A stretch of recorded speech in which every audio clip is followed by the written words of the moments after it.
বৃশ্চিক ৰাশি এতিয়া 2026ৰ বাবে কেনেকুৱা ধৰণৰ কথাবোৰত তেওঁলোকে লক্ষ্য থোৱা ভাল হ'ব আৰু কেনেকুৱা ধৰণৰ অপৰচুনিটিজ কেনেকুৱা ধৰণৰ নতুন নতুন কাম তেওঁলোকে ৱেলকাম কৰিব বলক আজি চাই লওঁ আমাৰ ৰিডিঙত। ইয়াত কাৰ্ড অলৰেডি মই চাফল কৰি থৈছিলোঁ। এতিয়া মই চাম বৃশ্চিক ৰাশিয়ে অলপ বেলেঞ্চ হ'ব লাগিব। ছাকচেছটো অকণমান শ্ল' হ'ব পাৰে কিন্তু কমপ্লিট পজিটিভ থাকক। নতুন অপৰচুনিটিজ অহা দেখি আছোঁ। ছাকচেছ দেখি আছোঁ চবতকৈ ভাল। মই চব ৰাশিতে ক'ৰবাত মই এইবাৰ 2026ত বহুত পজিটিভ দেখি আছোঁ, ছাকচেছ দেখি আছোঁ, কিন্তু বেলেঞ্চ আপোনালোকে ৰাখিব লাগিব। হয়তো out of the station, out of the country, out of the state আপোনালোকে যাবলগীয়া হ'ব পাৰে।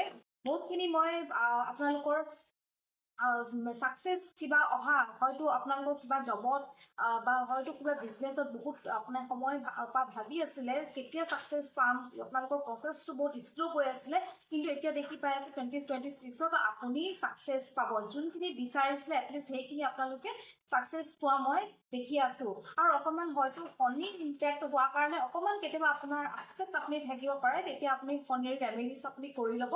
কমপ্লিট পেচনেট হৈ পেলাই আপুনি কামবোৰ কৰিব, একশ্যন লৈ পেলাই কামবোৰ কৰিব আৰু অপৰচুনিটিজ আহিয়ে থাকিব আপোনাৰ। অকণমান ষ্ট্ৰাগলো থাকিব কিন্তু অপৰচুনিটিজ হেৰাই থাকিব। নতুন নতুন কাম আপুনি পাই থাকিব, নতুন নতুন আপোনাৰ একো আপুনি চিন্তা কৰিব নালাগে। কিবা এটা ষ্টপ হ'লে আকৌ কিবা এটা আপোনাৰ ষ্টাৰ্ট হৈয়ে যাব। তেনেকুৱা ধৰণটো কমপ্লিট আপোনালোকে পজিটিভ থাকক। একদম নতুনকৈ 2026টো ৱেলকাম কৰিবলৈ ৰেডি হৈ যাওক। বহুতখিনি ভাল মই দেখি আছোঁ 2026টো। বহুতবোৰ অপৰচুনিটিজ, বহুতবোৰ অফাৰ্ছ ৱেলকাম কৰিবলৈ চবেই মই চব ৰাশিতে অকণমান দেখি আছোঁ। চব প্ৰায়ভাগ মই ৰাশিত এতিয়ালৈকে দেখিলোঁ। চ' সেইটো কাৰণে কমপ্লিটলি পজিটিভ থাকক আৰু ৱেলকাম কৰিবলৈ ৰেডি হৈ যোৱা। Thank U.